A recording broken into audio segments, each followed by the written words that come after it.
test.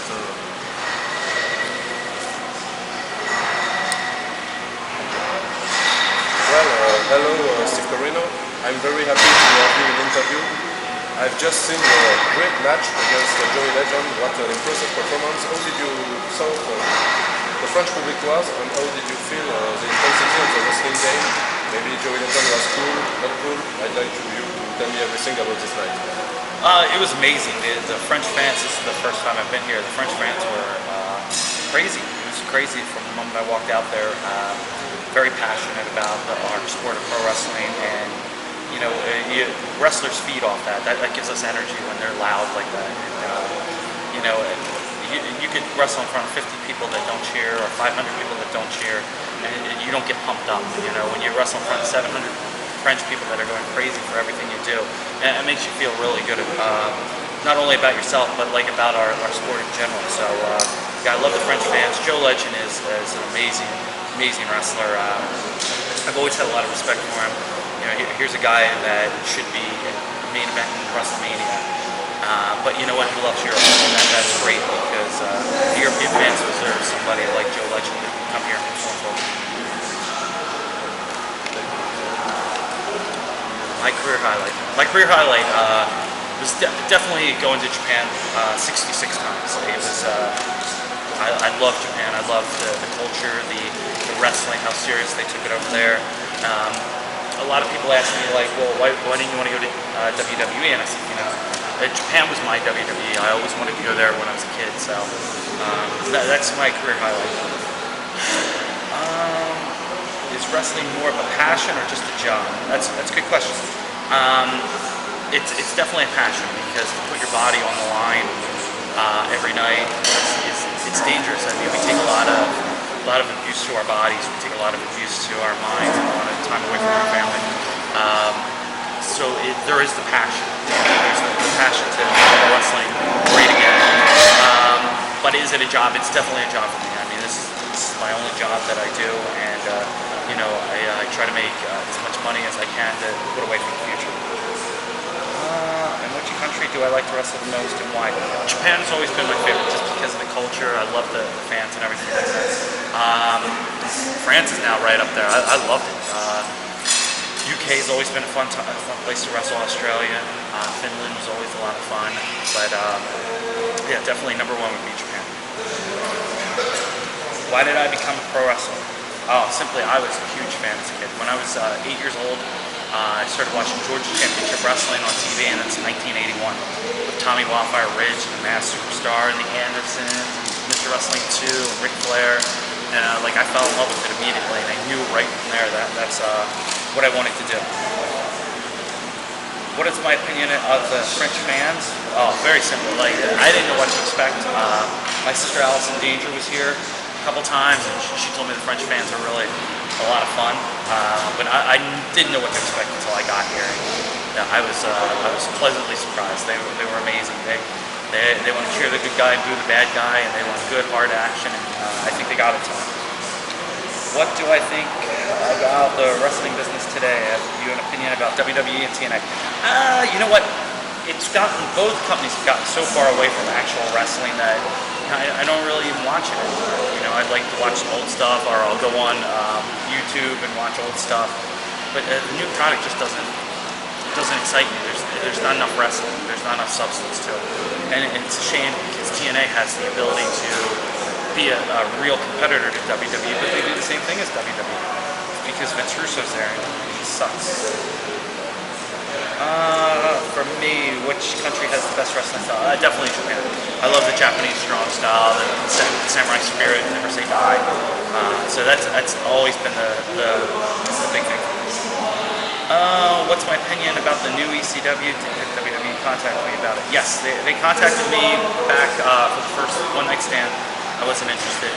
Then the second one night stand, they were in 2006. They wanted me to work. And then when I said no, that's when they were telling me to start the company again. And I went to Al Snow, and I asked Al Snow, I said, you know, is this going to be a good company? And he said right away, he said, no, don't, you know, it's not going to be that good. And he was right. And, but I do feel good that they've created, like, CM Punk is the big star there now. Matt Striker's on TV. They're good friends of mine, so I'm really happy about that. What is my feeling about the end of the true ECW? ECW was a great company. I loved every minute I was there. Even during the bad times, it's still good. But you know, like any jobs come to an end. You either live in the past or stride towards the future, and that's what I did. I wanted to go towards the future. Always wanted to go to Japan. I always knew that was my goal. And once ECW closed, that's where it's right where I went to.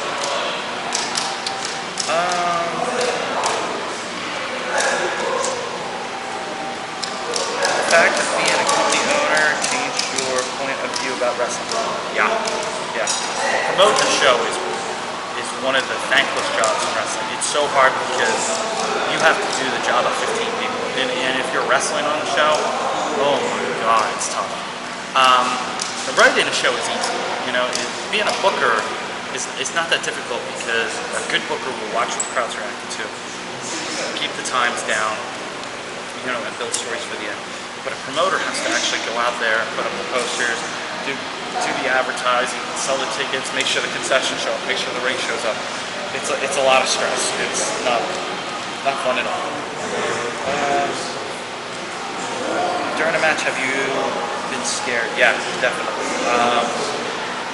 The older I get, the more scared I get, just because more injuries can happen, especially to that in my head or my neck or my back. I don't move like I did 10 years ago. So 34 years old, you slow down a little bit, the injuries hurt a little more, and it's a little harder to get out of bed. So I do get a little scared in there, but once the bell rings, then I'm fine. I just go as hard as I can.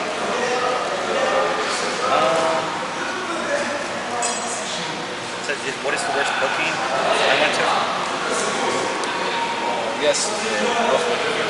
Worst booking ever. It just happened a little while ago. We had a show in West Virginia, ICWA, and we went to this place in West Virginia. And West Virginia's always been known as like a place where like brothers marry sisters. And, it's very like third world. So we get there, and CW thought the show started at 4 o'clock, and I knew it started at 7.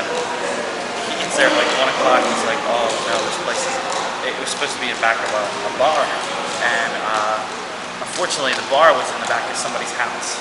So we were wrestling in somebody's backyard. The fans were just so awful, and there was like 60 guys in the locker room. They were all drinking before the show. I just looked around and said, this has got to be the worst, It was definitely awful.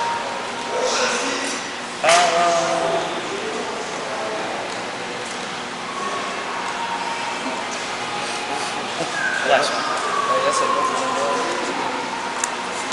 Excuse for my English. No, it's no problem. Is the hardcore a way of being known faster for younger wrestlers? I'm sorry? The hardcore. What do you think about the hardcore and moi? Sorry. Wrestling hardcore, is it an easier way to get on the top of the stage? Starting a wrestling career, being an hardcore wrestler, is it more easier to be well known and discovered by the fans, or is it just a different way? You know what? It's a lot of luck. It's a lot of luck. It's being in the right place at the right time. For me, I was just an independent wrestler, and I got picked up by ECW, but I was still only like first match, getting beat all the time. One day, Paul Heyman goes, "All right, he just pointed me out and said, "All right, this is what we're gonna do with you." And all of a sudden, I was up on the top of the ladder. It's a lot of luck. I've seen guys that deserve more, but they don't get it. Like Joe Legend. Like I said, Joe Legend should be at WrestleMania, and wrestling top guys. He should be wrestling The Undertaker. He should be wrestling Batista or something like that. But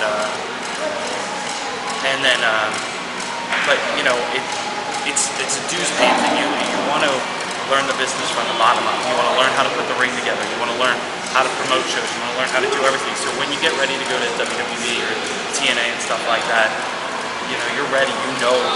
All about the business, not just the wrestling business. And I think the guys that just kill Rainbow and Ohio Valley and have the big bodies, they don't have that mind that says, all right, you know, I'm going to learn the business and history of pro wrestling like we should. Just one last sentence, this is like a jingle. So could you say hello or something like that? Because it's Steve Corino on the name of the wrestling radio. So frequency, catch like you catch me. So Yeah. in France it means wrestling. Frequency catch. Okay. Exactly. This is the king of old school, Steve Corino, and you're listening to Franken's Catch. Thank you. Just a few pictures.